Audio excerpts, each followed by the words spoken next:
Bueno, buenos días. Vamos a dar inicio a la charla del día de hoy.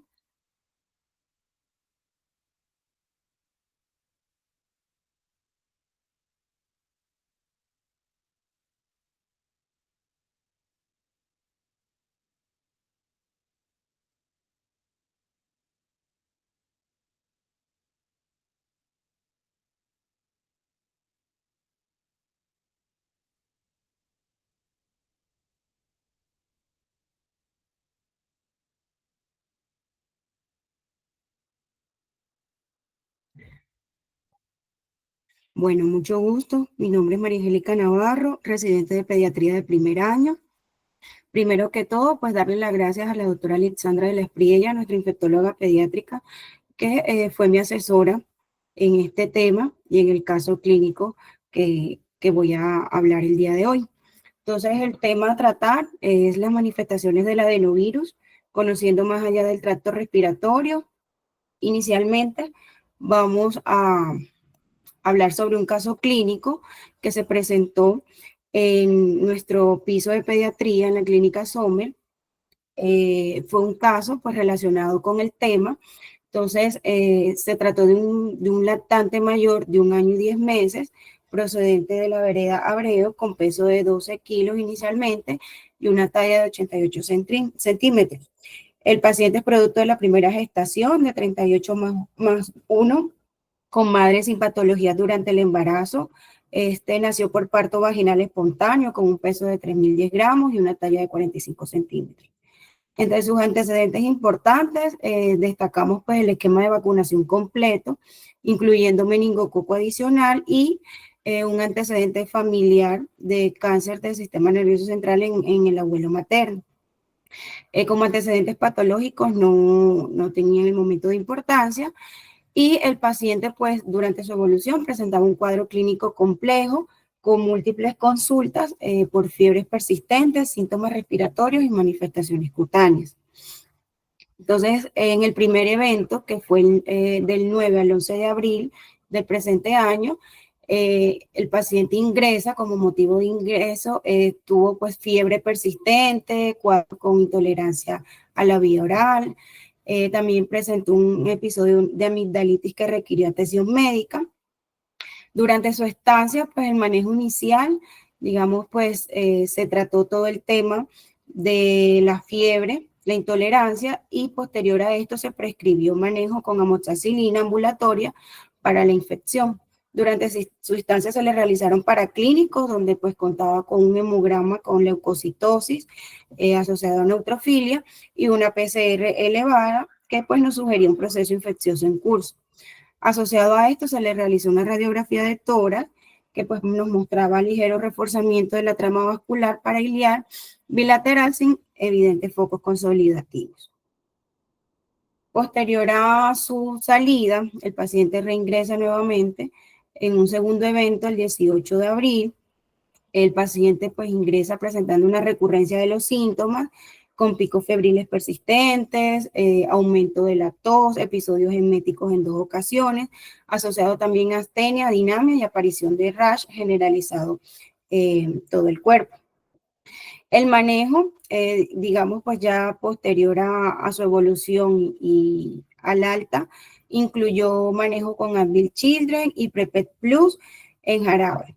Bueno, el paciente fue dado de alta nuevamente con una mejoría parcial, pero la persistencia de los síntomas y la aparición del rash nos indicaba pues una evolución no favorable del cuadro clínico. Entre los hallazgos de laboratorio realizados en el segundo evento, teníamos un hemograma que persistía en la leucocitosis con una neutrofilia y una PCR que persistía también elevada. Se le realizó nueva radiografía de tórax, la cual fue normal sin evidencia de compromiso pulmonar pues, en ese momento. El paciente reconsulta al día siguiente, el 19 de abril, ya las manifestaciones clínicas presentaba pues una tos persistente, la fiebre persistía de difícil manejo, adicional a esto presentaba episodios eméticos y un brote papular eritematoso en cara y tronco con decaimiento general. Entonces pues ya el cuadro nos mostraba una progresión con una afectación ya sistémica. Al examen físico, el paciente, pues un paciente irritable, no presentaba dificultad respiratoria en el momento. Bueno, la evidencia del rash eritematoso, que pues era muy compatible con un exantema viral y no se describían pues otros hallazgos significativos. Durante esta etapa, pues ante la persistencia y progresión de los síntomas, digamos que inicialmente se trató como un cuadro respiratorio y se fue modificando el tratamiento. Entonces se le inició desloratadina, estaba en manejo con inhaladores con salbutamol y beclometasona. Se le realizaron estudios, se le indicaron estudios con pruebas para influenza, virus sincitial respiratorio, se le realizó prueba para COVID, serología para citomegalovirus, virus Epstein-Barr, toxoplasmosis. También se le solicitó análisis de orina para descartar cualquier otra infección.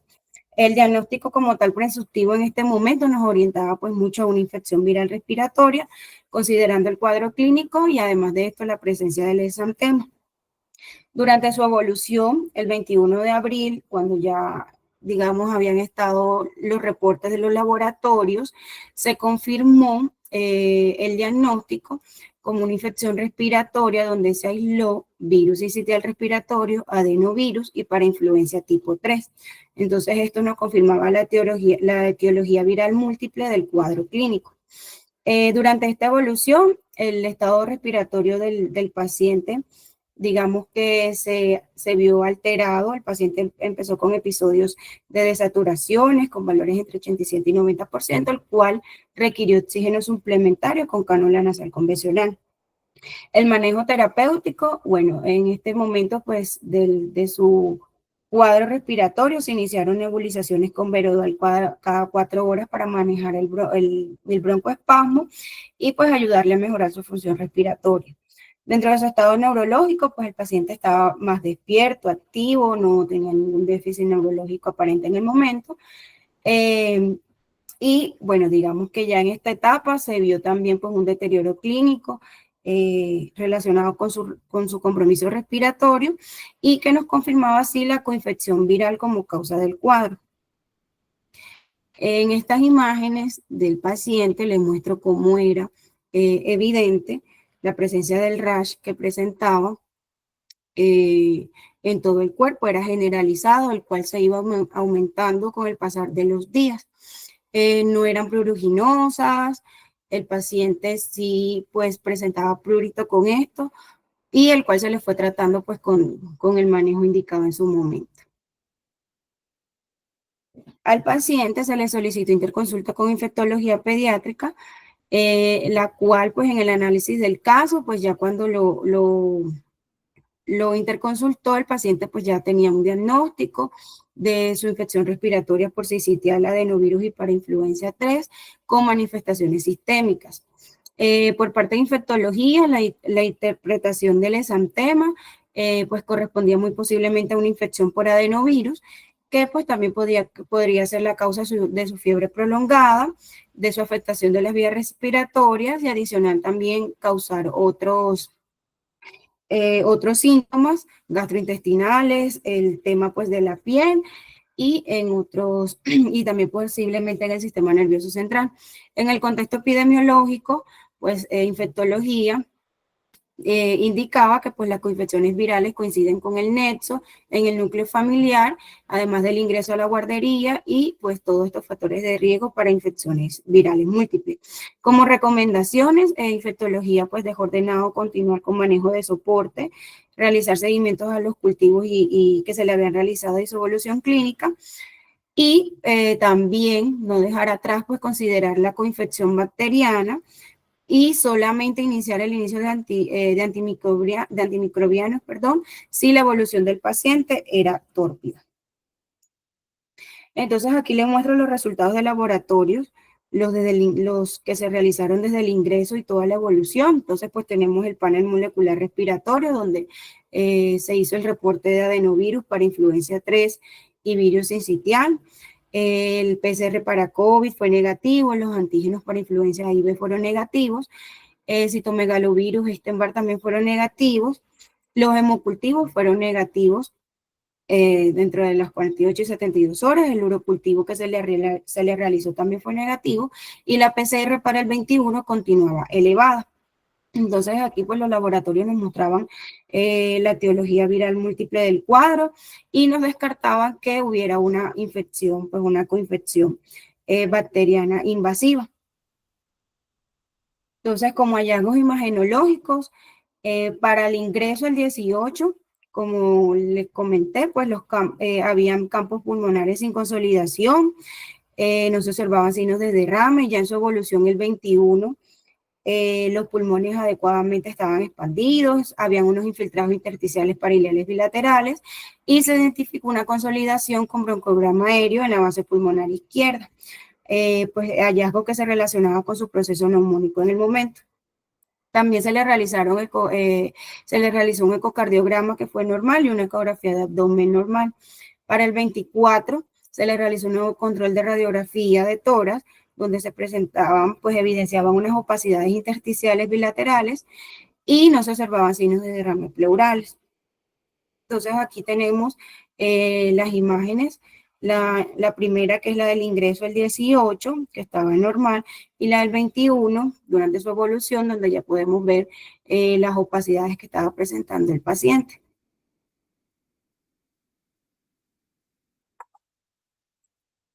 Ay. Bueno, entonces, su evolución, el paciente pues tuvo una evolución clínica favorable, sin nuevos picos febriles, con una buena aceptación oral, con una mejoría de su patrón respiratorio, sobre el rash cutáneo generalizado que presentaba, mejoró. El 27 de abril se le dio egreso al paciente, pues con un diagnóstico que ya pues conocíamos, que era pues infección respiratoria asociado a adenovirus para influencia y sincitial, además de su rash también asociado a este virus, y se le da alta con inhaladores para su pues, cuadro respiratorio y nada más. Entonces, como conclusión del cuadro clínico, el paciente presentó pues una evolución favorable, con una resolución de la fiebre, mejoró el patrón respiratorio, también las lesiones cutáneas, pues se confirmó el diagnóstico de infección respiratoria viral múltiple y su síndrome febril secundario también a la infección viral. Entonces, este caso lo que nos muestra es la complejidad de las infecciones respiratorias en los lactantes, también la posibilidad de coinfecciones virales múltiples y la importancia del abordaje diagnóstico sistemático.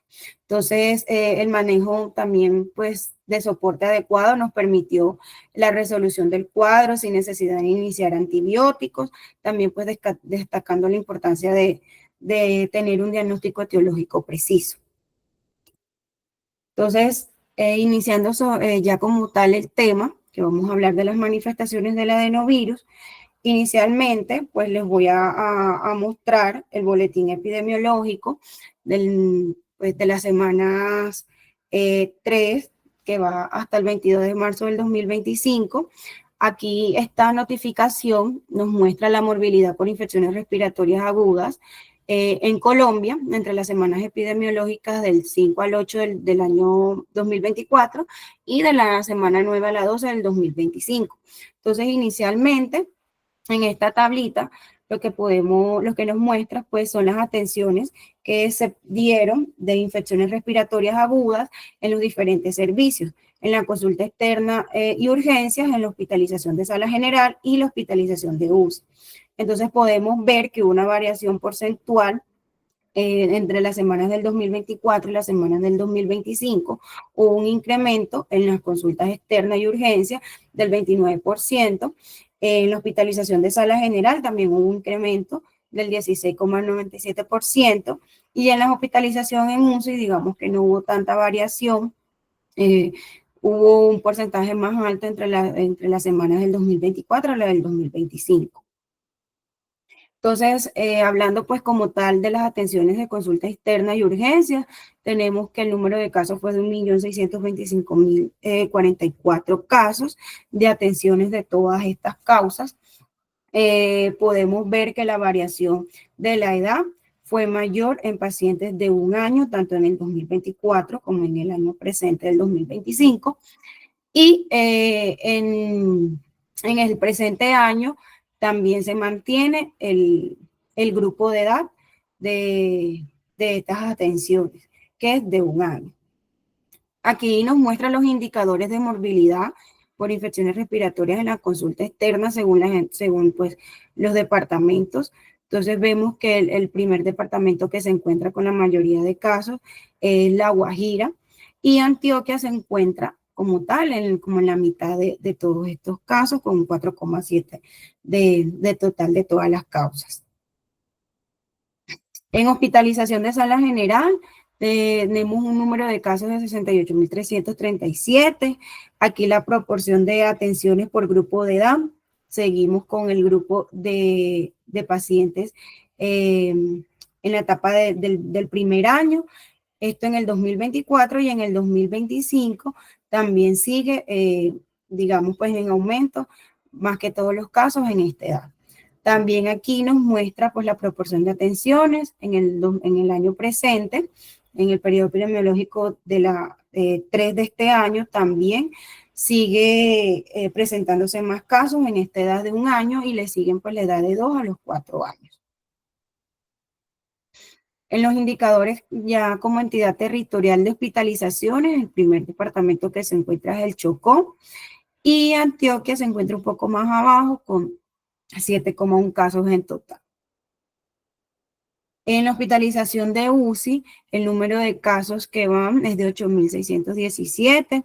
La proporción de atenciones, según el año 2024 y 2025, nos muestra que la mayoría de pacientes ingresados a unidad de cuidados intensivos está entre el grupo de 2 a 4 años de edad, pero en el 2025 ha habido un aumento entre los pacientes de 1 año.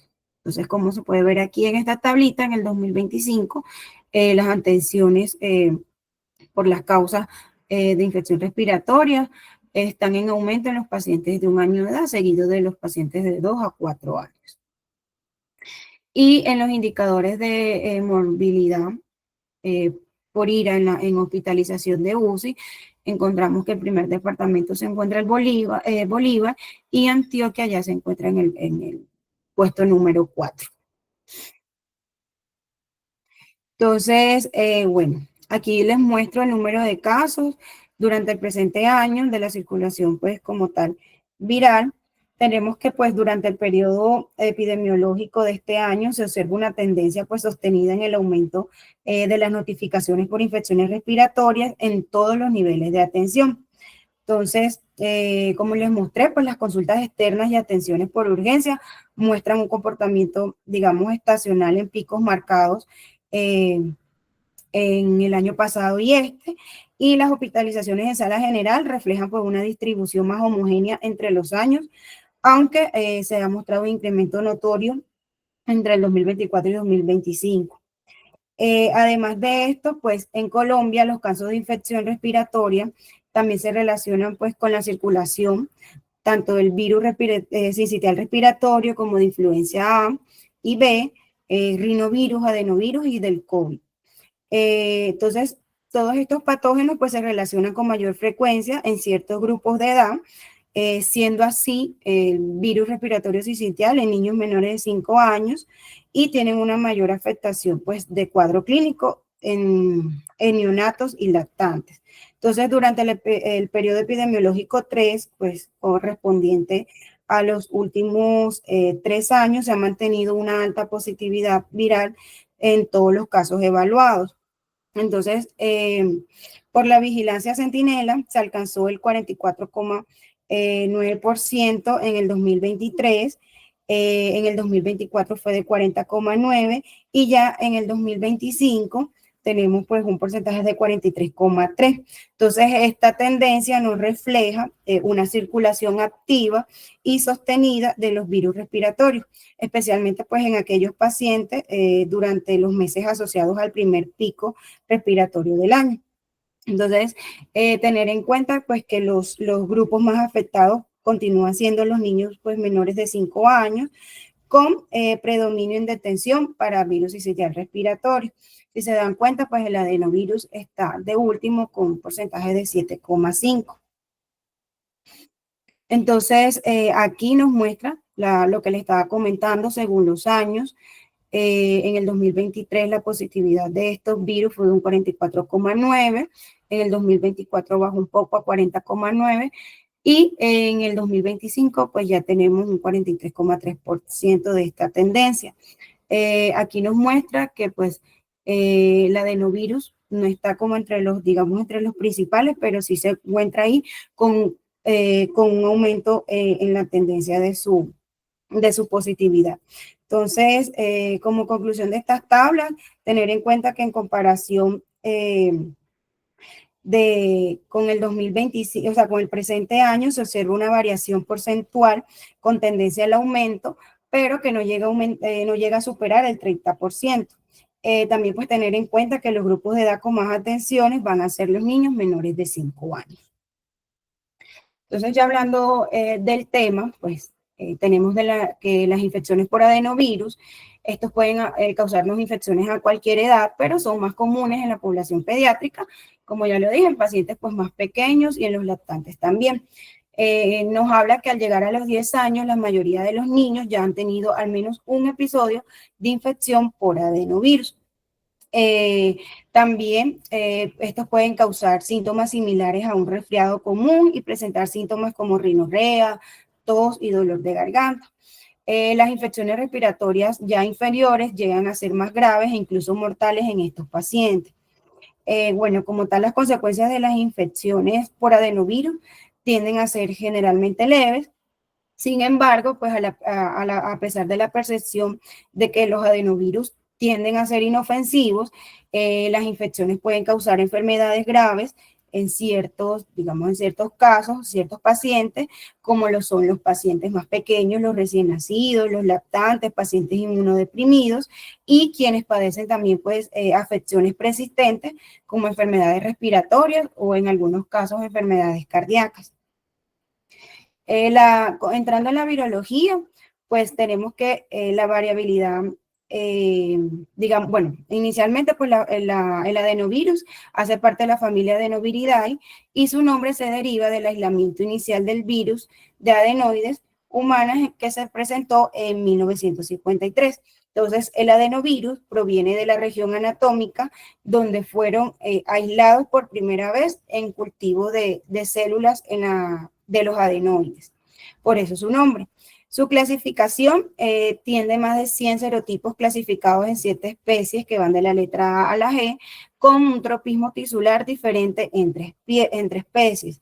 Y la variabilidad antigénica en las proteínas de superficie del virón y la secuencia genómica nos definen actualmente que se pueden presentar más de estos 100 serotipos. Entonces, hablando de la estructura viral, tenemos que el adenovirus, pues son virus en envoltura con una cápside proteica icosaédrica. El genoma es un ADN bicatenario y está contenido en una partícula compleja que está formada por proteínas virales. Aparte de esto, pues presenta la partícula del adenovirus, consta de 2 partes, un núcleo y una cápside icosaédrica que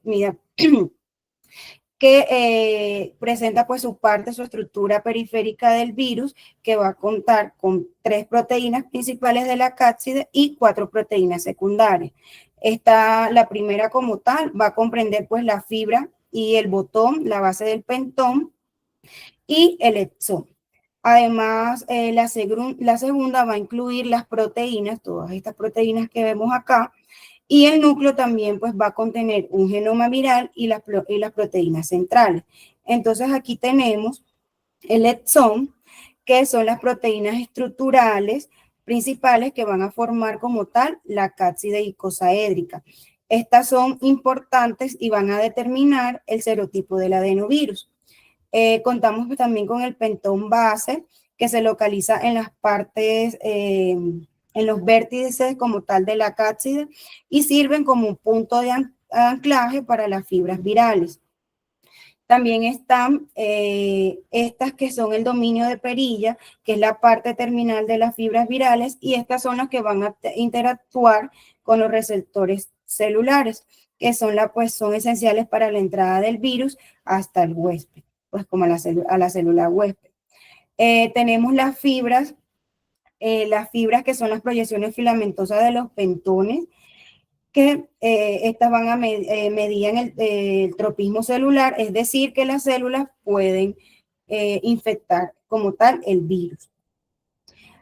Ya como tal el contenido interno, tenemos el ADN bicatenario de doble hélice, que son estas que vemos acá, que es el material genético del virus y son las que codifican las proteínas necesarias para la replicación y su ensamblaje. También está la proteína terminal, que está pegada como tal al extremo del ADN viral, que son estas, y que participan en la replicación del genoma viral. Está una proteína interna menor que está asociada con el empaquetamiento y la estabilidad del ADN, y luego vienen el resto de proteínas que nos sirven como estructuras internas que nos van a ayudar al ensamblaje de la cápside. También nos van a ayudar a estabilizar como tal la cápside y uniéndose entre los exones. También nos ayudan como puentes estructurales y unas proteínas que se van a estrechar, se unen estrechamente al ADN viral para compactarlo en la cápside. Entonces, esta tablita nos muestra los serotipos de adenovirus con las infecciones asociadas. Entonces, podemos ver los 7 tipos de especies que hay, los serotipos y el foco de infección preferente de estas especies y los serotipos. Entonces, tenemos que, bueno, hay múltiples como tal serotipos, por ejemplo, en el tipo A, para dar un ejemplo, en la especie A, y presenta los serotipos 12, 18 y 31 y 61, que están más relacionados con focos de infección en la parte pues ya gastrointestinal. Y así sucesivamente, algunos tienen preferencia por las partes respiratorias, gastrointestinal, otros pues por la parte ocular, y los vamos a ir pues ya viendo en el transcurso de la charla. Entonces, en la epidemiología tenemos pues que los adenovirus circulan en todo el mundo y provocan infecciones endémicas en huéspedes inmunocompetentes durante todo el año. Las infecciones asintomáticas también suelen ser pues habituales, y un factor importante pues en la transmisión del adenovirus es que, sobre todo en las epidemias, es que estos tienen una capacidad para sobrevivir en objetos inanimados como tal del entorno. Los serotipos con más prevalencia según los estudios recientes son los adenovirus de tipo 3, 2, 1 y 5, y los brotes de enfermedad respiratoria febril por el adenovirus 4 y el 7 son una fuente destacada de morbilidad, más que todo en cuarteles militares, ya hablando como tal de la etapa adulta, y tienen una tasa de ataque que van desde el 25% a más del 90%. Estas epidemias pueden ocurrir en invierno o a principios como tal de la primavera, pero las infecciones ocurren durante todo el año sin una estacionalidad clara.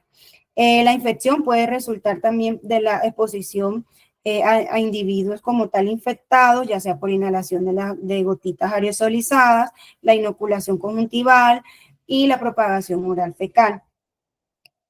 También pues se puede presentar por adquisición de fuentes exógenas o por reactivación. Estas tienen un periodo de incubación pues que va a variar de 2 a 14 días. Aquí es importante destacar que el adenovirus latente puede residir en el tejido linfoide, también en el parénquima renal, o también se puede presentar en otros tejidos durante años, y la reactivación se puede presentar en pacientes gravemente inmunodeprimidos.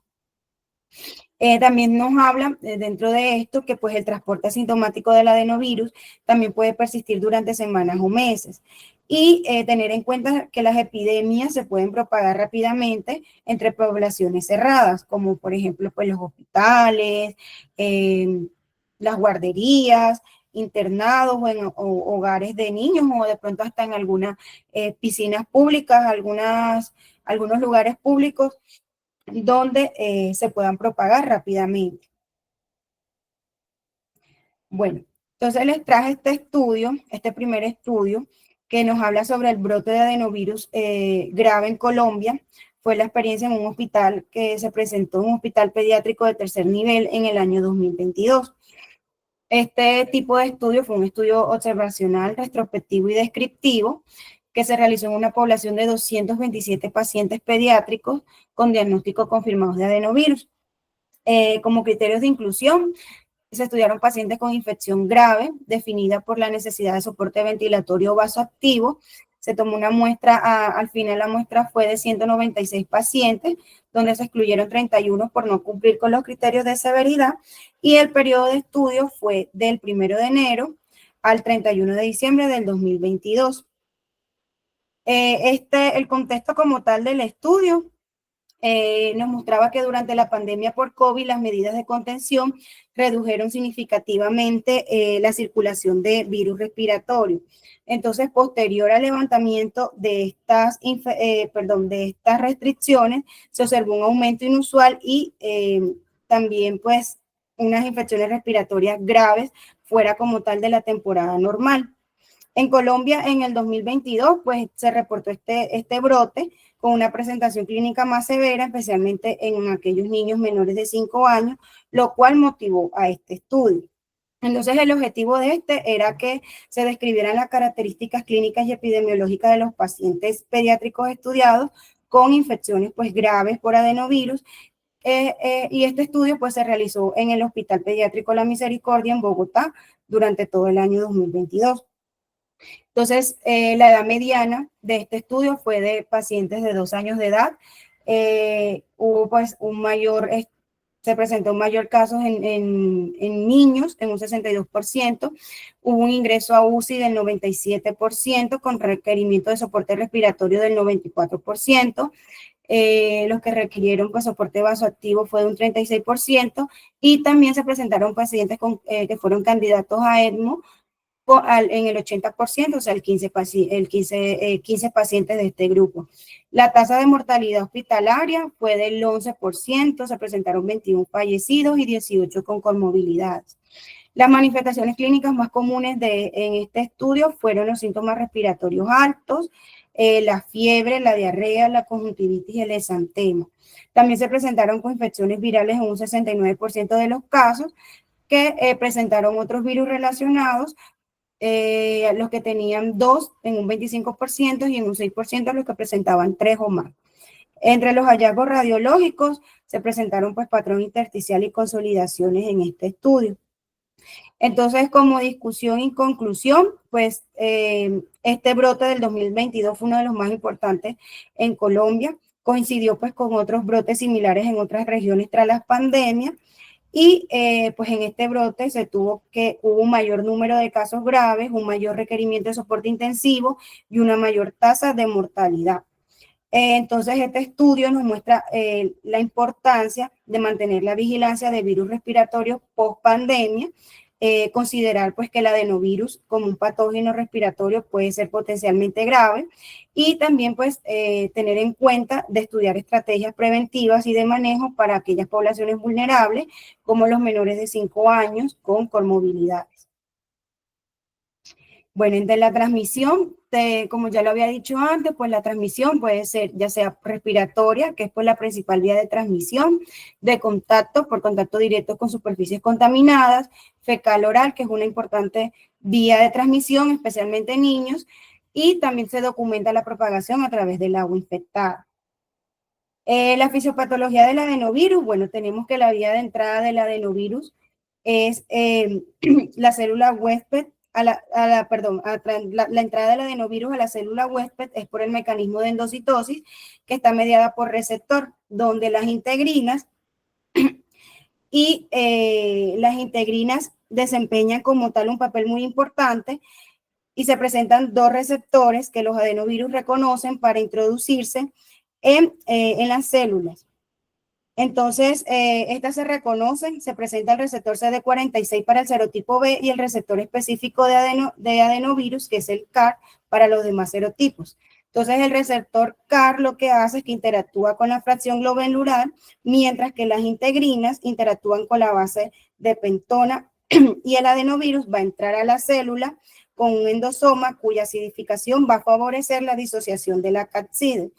Así se va a liberar el ADN viral al citoplasma, el cual va a ser transportado con ayuda de los microtúbulos de dineína al núcleo, donde van a permanecer como tal de forma episomal, es decir, que no se van a integrar al ADN del huésped, sino que se van a mantener como un fragmento independiente de este. Entonces aquí tenemos los tropismos de los adenovirus humanos con enfermedades clínicas como tal asociadas. Ya les mostré que hay múltiples serotipos, hay algunos que nos te van a asociar como tal a diversos sistemas orgánicos. Y los que están como en color rojo son los tipos más comunes dependiendo como tal del sistema. Entonces aquí están cada uno independientes del sistema nervioso central, cardiovascular, gastrointestinal, que son muchos, del tracto urinario, de la parte pues ocular, la parte respiratoria, que son pocos y los más comunes son del 1 al 7 menos el 6, y también pues hay otras manifestaciones. La prevalencia en los grupos de riesgo, entonces tenemos que los individuos inmunocomprometidos y los niños están en riesgo de sufrir una enfermedad más grave. La resolución típica, pues en los inmunocompetentes va de 7 a 10 días sin tratamiento. Y pues obviamente tener en cuenta aquellos pacientes inmunocomprometidos que tengan riesgo por infecciones por adenovirus, incluyendo aquellos que tienen pues, receptores de trasplantes de células madres, órganos sólidos o individuos con inmunodeficiencias primarias. Entonces, en las infecciones en niños tenemos que más del 80% de las infecciones por adenovirus se diagnostican en niños menores de 5 años debido pues a la inmunidad persistente. También la mayoría de los adenovirus, especialmente entre las especies A y D, son leves o asintomáticas, y el adenovirus representa entre el 5 y el 10% de todas las infecciones como tal del tracto respiratorio infantil, que comúnmente, como ya lo dije, son causados por los serotipos 1 y del 1 al 7. La diseminación viral, pues tenemos que después de la recuperación puede ocurrir una diseminación viral asintomática prolongada, ya sea del tracto gastrointestinal y respiratorio, y típicamente va a durar más que todo en pacientes inmunocomprometidos. También tenemos que la diseminación viral en niños hospitalizados con neumonías graves, hay estudios donde duran más de 96 días y 51 días en infecciones positivas para adenovirus por algunos serotipos como el B7 y el B3. La diseminación viral de esta se prolonga significativamente en comparación con otros virus respiratorios en pacientes como tal sanos, pues ya sea como el virus de la influenza, el virus respiratorio sincitial, que tiene una duración media de 4 días, y el rinovirus, que tiene una duración media de 11 días. Entre los brotes nuevos tenemos que los brotes de adenovirus no tienen estacionalidad y pues a menudo ocurren, como ya lo dije, en poblaciones cerradas como hospitales, guarderías y residencias, y muchos brotes pues por lo general pasan desapercibidos por su naturaleza autolimitada. Hay adenovirus nuevos y reemergentes que han causado brotes con morbilidad y mortalidad significativa en diversos grupos como tal poblacionales. Entonces, este segundo estudio nos muestra es una revisión sistemática y un metaanálisis donde se realizó un estudio de 66, un número de estudios incluido de 66 estudios de cohorte, donde hubo una participación de 16.251 niños. Es un estudio que nos muestra la asociación entre la gravedad clínica y la coinfección del adenovirus humano con otros patógenos respiratorios en niños. Entonces, aquí tenemos como tal las gráficas del metaanálisis, donde nos muestran el resultado del análisis comparativo del riesgo de hospitalización en niños que presentaban coinfecciones por adenovirus y cualquier otro virus, y las infecciones únicas por adenovirus. Entonces, así como rapidito, digamos que se hizo estudios en aquellos pacientes que mostraban una infección única por adenovirus y aquellos que presentaban otra coinfección con algún virus agregado, ya sea por virus sincitial respiratorio o por Mycoplasma pneumoniae. Entonces, la interpretación de esto nos mostraba que la coinfección del adenovirus con otros virus no se asoció con un mayor riesgo de hospitalización en comparación con los virus con aquellos que tenían infección por un solo como tal virus, que era el adenovirus. En algunos estudios, pues nos mostraban el riesgo relativo que nos mostraba que los intervalos de confianza pues incluyen lo que incluían ciertas muestras que nos indicaban la ausencia de significación estadística. Entonces, esto nos sugería que la hospitalización no se ve necesariamente incrementada por la coinfección viral o atípica, aunque pues va a depender muchas veces de otros desenlaces, como que el paciente presente una gravedad, ya sea por neumonía o por una estancia hospitalaria prolongada, que sí se pueden ver afectados. En esta otra figura también nos muestra el impacto que hay por coinfección con adenovirus y otros patógenos sobre la duración de la hospitalización. Entonces nos comparaba la infección única por adenovirus y la coinfección por ya sea por el Mycoplasma pneumoniae, por el virus sincitial respiratorio o por otras bacterias. Entonces aquí nos mostraba que solo la coinfección con bacterias como tal se asoció significativamente con una mayor duración de hospitalización, con una diferencia de media de más de 2.23 días. Y la coinfección por virus, ya sea sincitial, no se asoció con hospitalización más prolongada, como lo podemos ver acá. Y el hallazgo sobre bacterias que sugiere una mayor complejidad clínica, también por la necesidad de antibióticos, complicaciones y mayor consumo de recursos, también se presentó como tal como hallazgo. Entonces, como conclusión, pues las coinfecciones entre adenovirus y otros patógenos sí nos aumentan significativamente como tal la gravedad clínica, particularmente aquellos pacientes con neumonía severa. Y aquellos con virus comunes como sincitial o influenza no nos aumentan el riesgo de muerte, y lo cual puede deberse a interacciones pues ya sea competitivas o inmunológicas entre virus. Entonces, entrando a las manifestaciones clínicas, tenemos que estas infecciones se presentan más que todo en inmunocompetentes. La población afectada, pues como ya lo dije, va a ser en niños sanos, especialmente en menores de 5 años. También se presentan en adultos en riesgo, principalmente aquellos que están en entornos cerrados. La evolución típica va a ser autolimitada en la mayoría de los casos y se van a presentar complicaciones graves, ya sea por infecciones diseminadas y algunas fatales que son pues raras. Entonces tenemos las enfermedades respiratorias agudas. Esta tiene una prevalencia del 5 al 10% de las infecciones respiratorias pediátricas.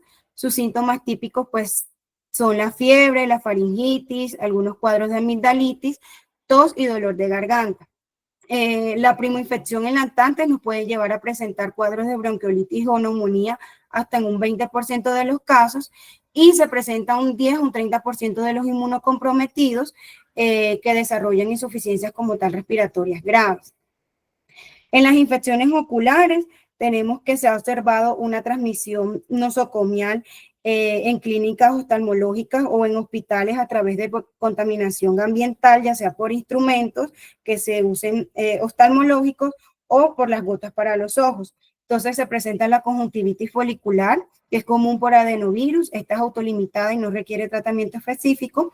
También está la forma grave, que es la que conocemos como la queratoconjuntivitis epidémica, que afecta la córnea y la conjuntiva. Y también se presenta la fiebre faringoconjuntival, que es el síndrome específico que nos va a incluir síntomas como fiebre, faringitis, conjuntivitis no purulenta, y también se pueden presentar linfadenopatías cervicales y preauriculares. Entonces, aquí es muy importante la esterilización rigurosa de los instrumentos y tener un control estricto de las infecciones para, como tal, frenar estas epidemias.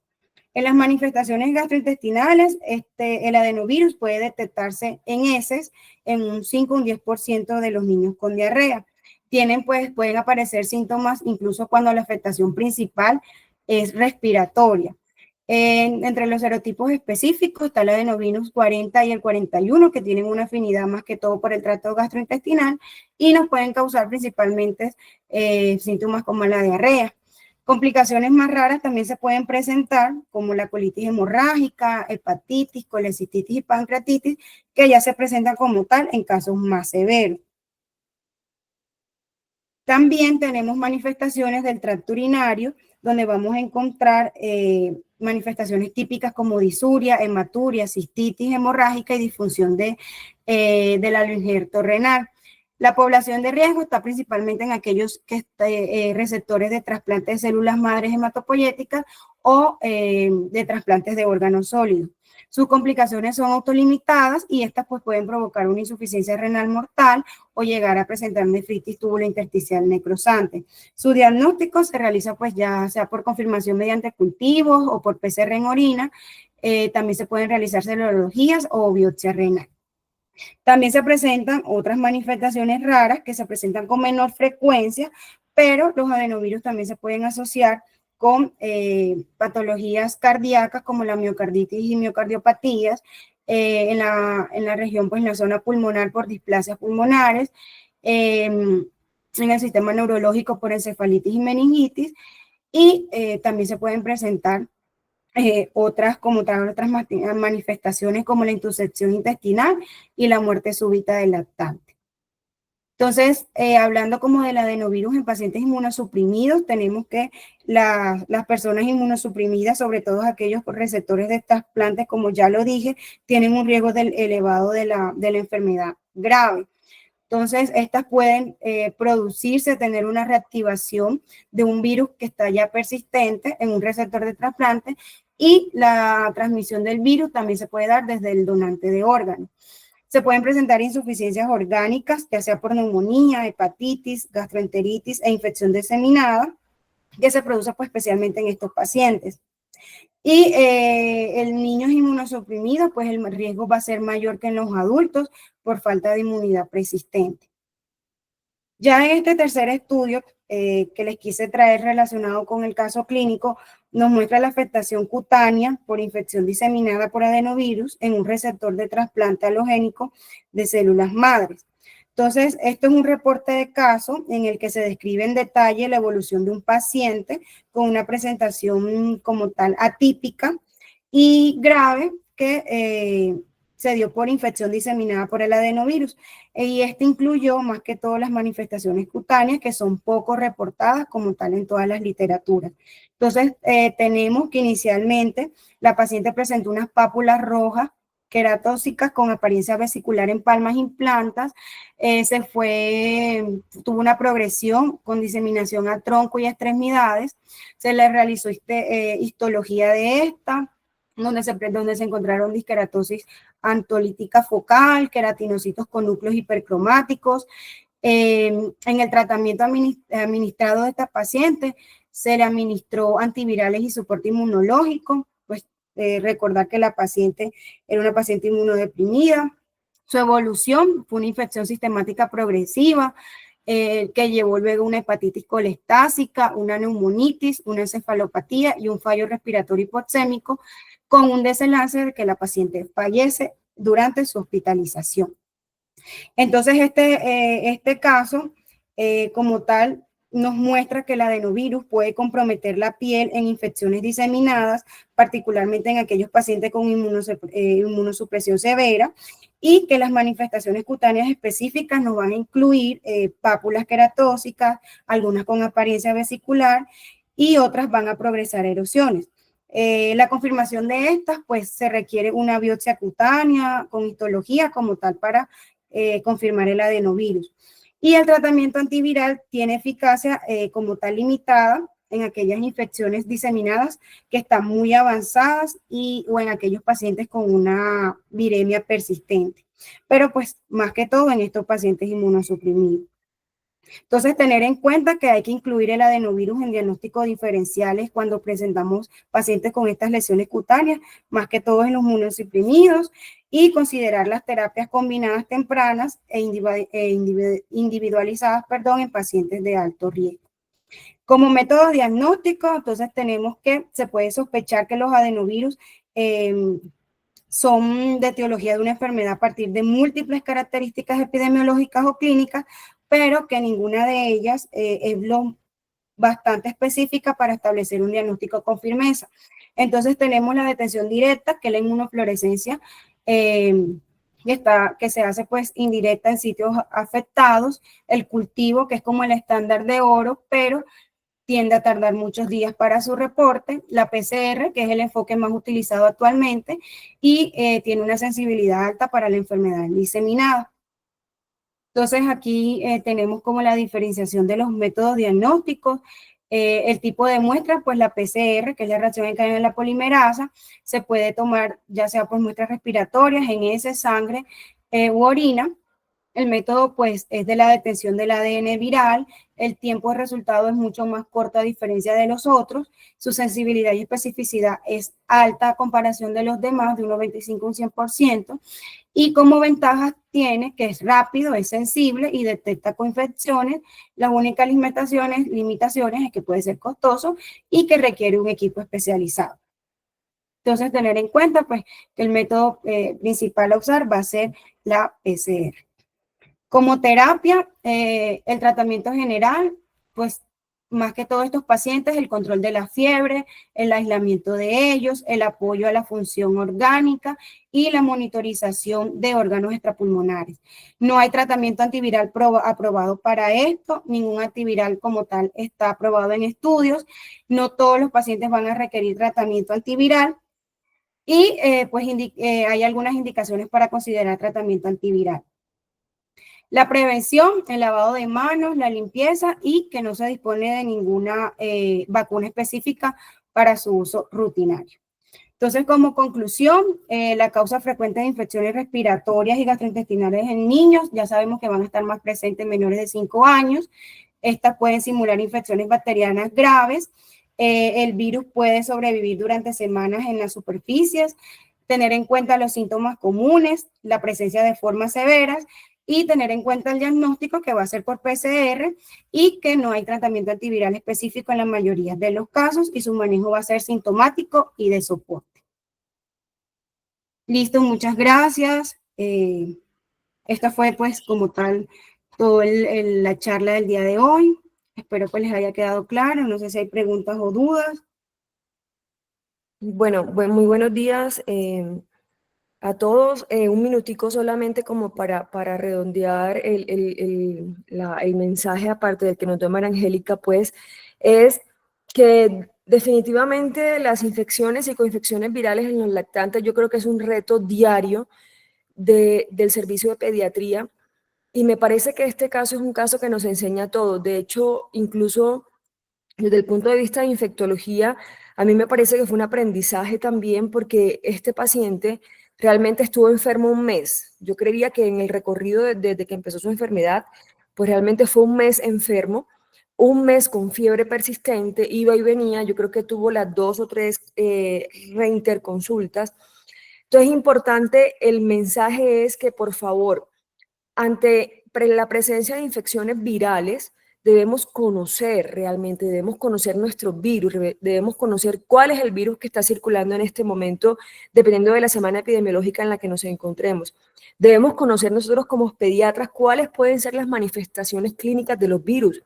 Los virus no solamente se manifiestan desde el punto de vista respiratorio como una infección respiratoria de vías respiratorias superiores, sino que miren que en este paciente también hubo la presencia de neumonía, tuvo incluso consolidación, y de hecho en los estudios que presentó Angélica también se mostraban cómo los pacientes tenían no solamente manifestaciones pulmonares, sino manifestaciones gastrointestinales o respiratorias o de piel o de otros órganos, incluso hasta hepatitis. En uno de los metaanálisis que mostró María Angélica se observó cómo el RR, o sea, cómo el riesgo relativo se aumenta en aquellos pacientes con coinfecciones virales, y esto es lo más frecuente, doctores. Vamos a encontrar casi siempre coinfecciones virales con el adenovirus. Entonces, Creo que el mensaje importante de esta charla es que miren que el paciente estuvo hospitalizado, estuvo enfermo casi un mes y definitivamente no se puso antibióticos. El paciente no se manejó con antimicrobianos, solo se le dijo manejo expectante a pesar de que sus manifestaciones clínicas fueron múltiples. Miren que tuvo manifestaciones respiratorias, tuvo neumonía, tuvo manifestaciones gastrointestinales y tuvo manifestaciones en piel. Ese exantema que presentó el paciente fue un exantema que comprometía pues toda su extensión corporal y la cara.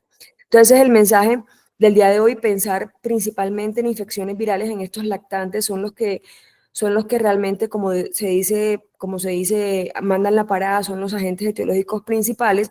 Y el mensaje principal es, por favor, detenernos antes de poner un antibiótico, antes de decir voy a poner ampicilva, antes de decir voy a poner ceftriaxona o cefotaxime, mirar el contexto epidemiológico tanto del paciente como el contexto epidemiológico nacional en el que estamos actualmente. Bueno, ya son las 7. María Angélica, muchísimas gracias por tu presentación y muchas gracias a todos por su asistencia. Feliz día. Gracias, doctora.